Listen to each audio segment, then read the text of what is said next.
Hi everyone, my name is Ali.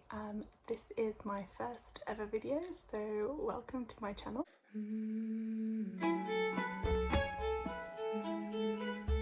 I have no idea what I'm doing.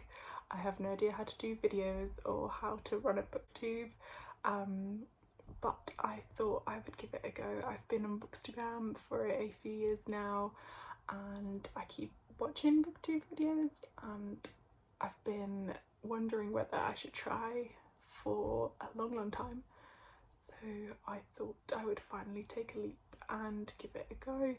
So bear with me. I don't know if anybody's going to watch this, but even if you don't, I will watch it, and that's fine. It's just for me, a little recap.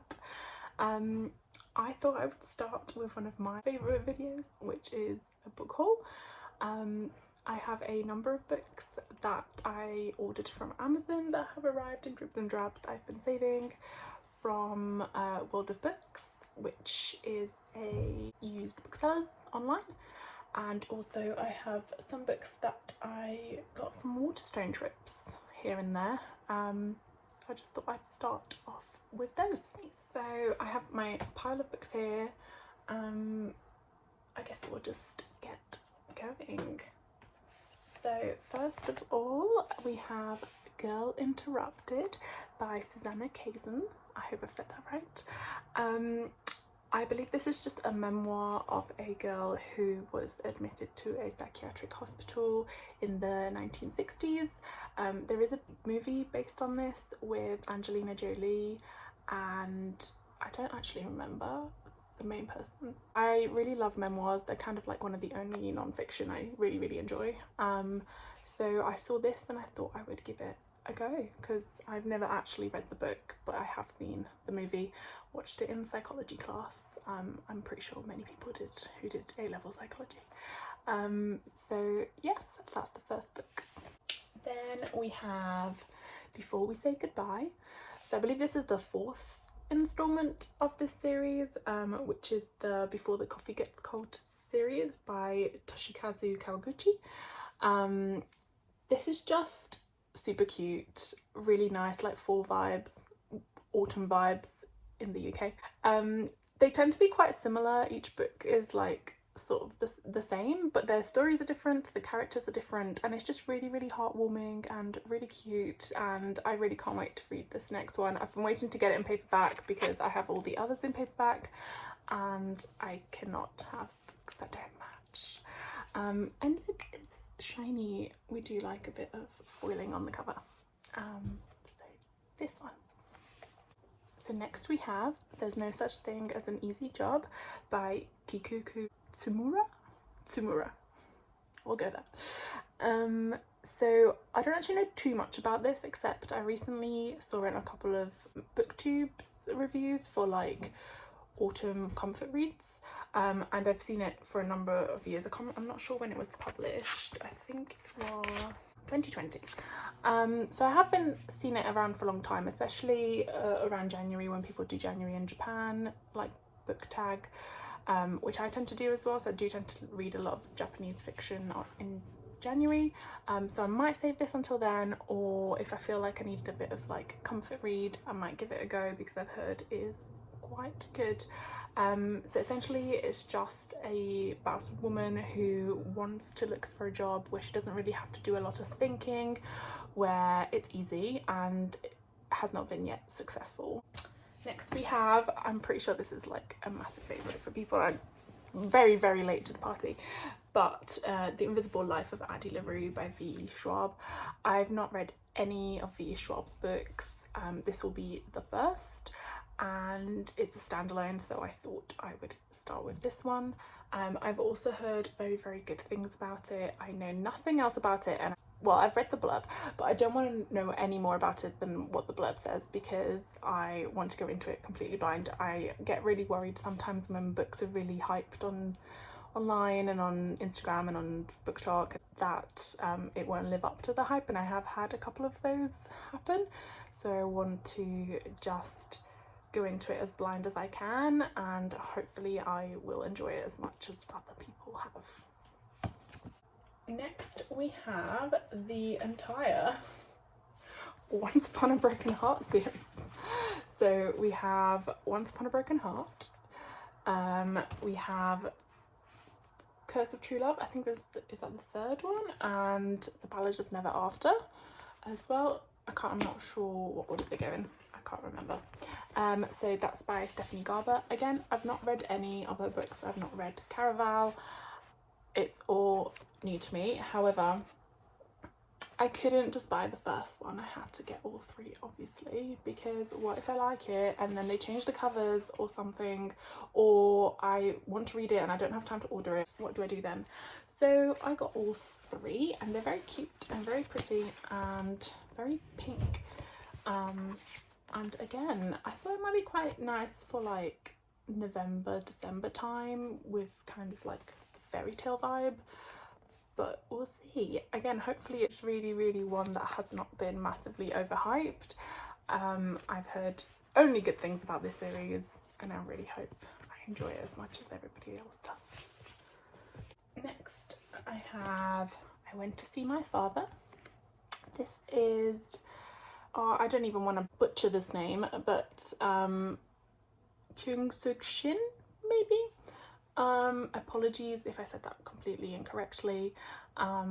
This is a translated Korean fiction story about a woman who loses her daughter and goes back to her family home to look after her elderly father, kind of discovers something about his past, etc., and tries to piece it all together. Again, I've heard it mentioned a while ago, and it's from the same author that did Please Look After Mother, which is again another one I've heard about but not yet read. And it's one that I've kind of kept on my list to buy TBR for a while. So when I saw it and it was in the buy one get one free, I just had to do it. I will hopefully be picking this up at some point. I'm not sure when. I have been trying to read a little bit more Korean fiction as well, just because I really like the style. I know every author's different, but I feel like sometimes there's just the vibes are pretty similar. So hopefully this one will be a good read as well. Next we have Fae Bound by Sarah El Rafi. Again, not read anything by this author before, but have heard mixed things about this. However, when I went into Waterstones, the bookseller really rated it and said it was really good, and I'm always up for a fantasy story, especially if it's got like fae in it, so why not give it a go. I believe this is about two sisters who have like different prophecies or something. I really don't know. Two sisters who are involved in some sort of war in this fae world, and their story. I think it's the first in a series. Again, love a bit of foiling on the cover. I like that they're doing this a lot more on paperbacks now instead of just hardbacks. And finally, for my Waterstones haul, I have books 2 and 3 of the Poison Study. I think it's 6 books in total, but I'm not sure why the following 3 look different and have slightly different title formats. So I wonder if it's maybe like the initial trilogy is about these particular characters, and then the following 3 will be about other characters in the same world. But I read Poison Study over my summer holidays and I really enjoyed it. It had the right amount of romance, it was quite dark, it was quite violent in places, and it also had a little element of kind of found family, which I really love. It's one of my favourite tropes. Again, recommended by the bookseller at Waterstones as their favourite book. I'd never really heard of it. Well, I had, in that Fairy Loot recently did a special edition set, and I know they're coming out with a second lot of 3 books. But other than that, I hadn't really heard much about Poison Study, but I read it and I really liked it, and I have been after another kind of fantasy series to get my hands in. I say this, I literally have Ember in the Ashes to read, I have Red Rising to read, all over there on my book cart, but we're just ignoring that for now.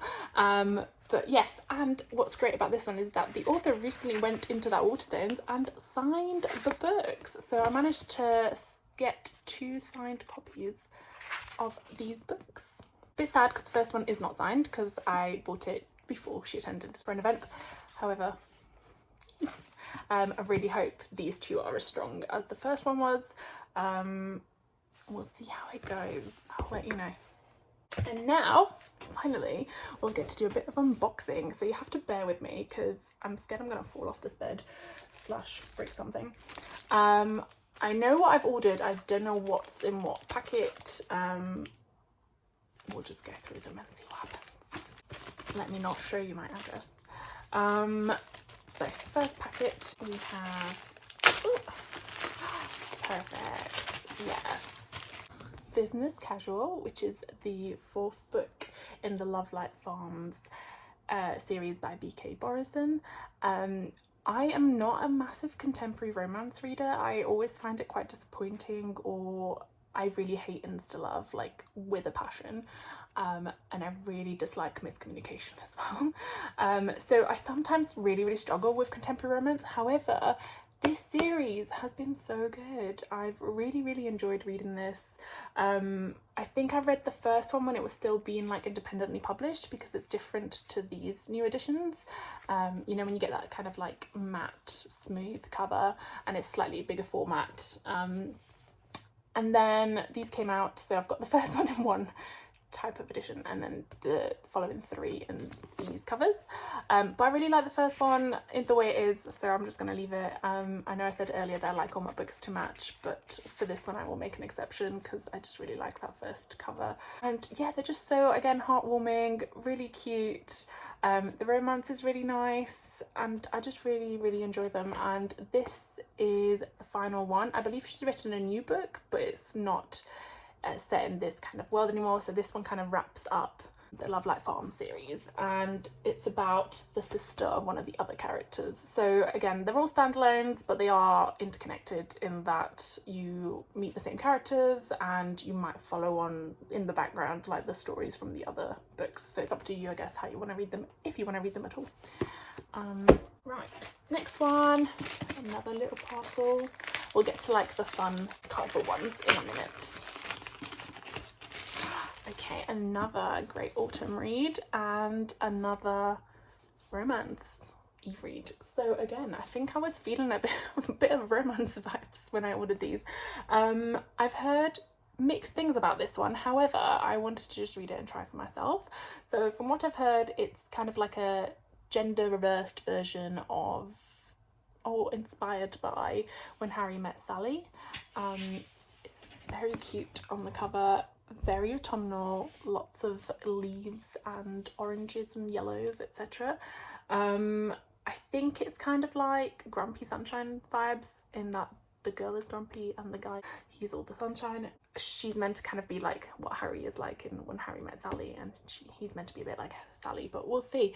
I didn't, again, want to read too much into it, and I didn't want to read too many reviews about it, because if people say it's really good and then it's not good, I'm going to be disappointed.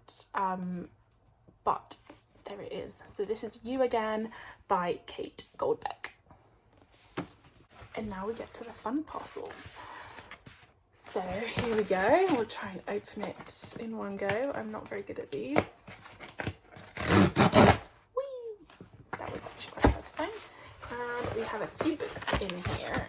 So let's slide them out. So we have 4.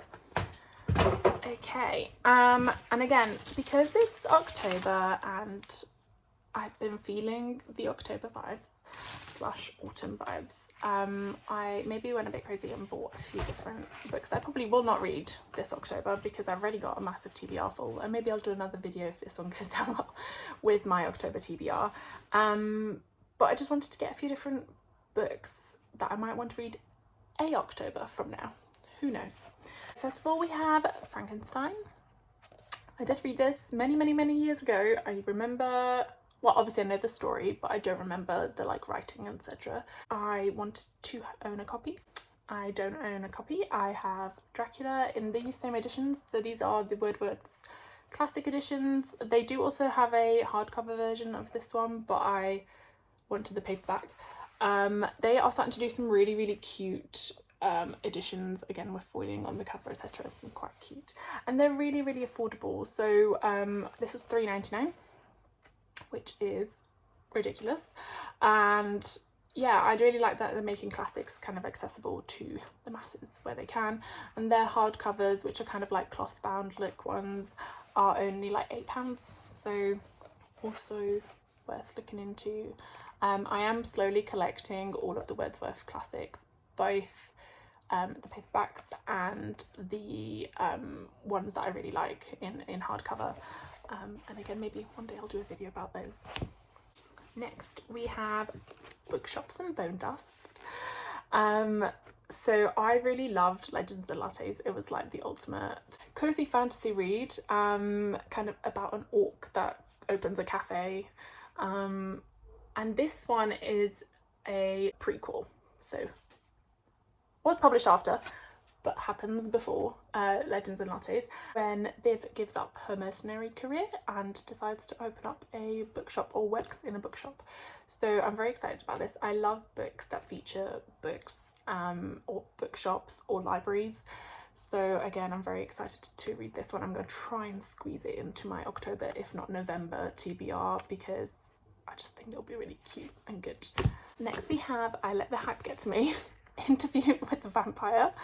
I haven't watched the show because I want to read the book first, but I've heard very good things about the show. I've seen clips of it and it does look good. I've had people recommend this to me for a number of years. Most recently, one of my colleagues recommended it to me. I do like vampire books. I always have. I was definitely one of those people that read all of the Twilights. Do I like them now, thinking back on them? Maybe not, but you know, it was a thing at the time. I'm actually currently reading the third book in the A Discovery of Witches series, and I think I have a couple of other books. I've got Dracula to read this month, and I've got a couple of other things to read with vampires in, so this one again might make it onto my TBR if I have time. It's again a classic, I think, and I wanted to give it a go finally. Then we have Yumi and the Nightmare Painter by Brandon Sanderson. I have never read a Brandon Sanderson book, I'm ashamed to say. It's just so daunting. Like, where do you start? How do you know? There's just so many books, so many series. I know there's all like trilogies and stuff, but it's just daunting. So I saw this, I really liked the cover and the art on it, and also I've heard very good things about this one and Tress of the Emerald Sea, which I've also got my eye on. But I thought I'd start with this one. It's a standalone, so hopefully it gets me a little look into Brandon Sanderson style of writing, see if I like it before I commit to anything more intense in his backlog. And again, some more spoiling, which we love to see it. Right, next one. I guess I'm gonna have to do this. Oh, that one got wet in the rain. Oh, okay. Oh no. Okay, well, it's got this stuck on it and I'm gonna have to take it off at some point, but this is the Inmate by Frida McFadden. I believe she's written loads of books. I've not read any of them. I'm not a massive mystery, like crime reader, because I tend to often find it quite boring. I tend to like be able to guess the ending, and then I just get bored. But saying that, somebody at work recommended this and said there's a lot of plot twists and that it's really good. So I'm going into it completely blind. I have no idea what it's about, other than I'm assuming a prisoner because of the title and the picture. I'll let you know. Oh, I thought it was the final parcel. It's not. There's another one. See, oh, that was disappointing. That was also disappointing. I don't think we're going to be able to open this one. Guys, I'm going to have to... Right, let's have a look. What do we have here? Oh, yes. Okay, so this is Hidden Valley Road by Robert Kolker. So this is the story of a family with 12 children, and 6 of them were diagnosed with schizophrenia. So it's a true story. It's a non-fiction book. Again, as I mentioned earlier, I did do psychology. So I've always been interested in psychology related things, and I've heard good things about this one. I wanted to read more about it. That's pretty much the reasoning for it being in this haul. But yes, so quite excited to read this one as well. I try to read at least one non-fiction per month, but I'm definitely more of a fiction girly. Next book we have is Those Bones Are Not My Child by Toni Cade Bambara. Again, I hope I've said that correctly, apologies if I haven't. So this is about a mother whose son goes missing and kind of like the mystery surrounding that, etc. There's like political and racial and class tensions and things like that, and I've heard really, really good things about this one as well, and I do love to read books that kind of explore different cultural experiences, so I'll give this one a go as well. But I've heard this is quite a hard read, so we'll see. Last package, but not least, hopefully this one goes well. Yay! Okay, and this is A Spell of Good Things by Oyobami Adebayo. Sorry again if I've pronounced that incorrectly. I don't know where this is set. I think it's Nigeria. I'm gonna guess Nigeria by the name of the author. And I really enjoy it. I've read a few books set in Nigeria. One of my favourite authors writes a lot of books set in Nigeria during different time periods, and I loved all of those. So I saw this one back in 2023 when it was on the Booker Prize list. Apologies if you heard loads of rustling. And I've been waiting for it to come out in paperback, and I really want to give it a go. So again, this is one that I probably won't pick up for a few months, but is one that I definitely wanted to own. And thank you. I hope I didn't talk too quickly. I probably did, and I hope that was fun. It was for me. I love opening new books and showcasing them, and I think my partner's tired of me talking to him about them. He doesn't really care that much, so why not just either talk to myself or whoever ends up watching this. I think that's probably a good compromise. But yeah, thank you.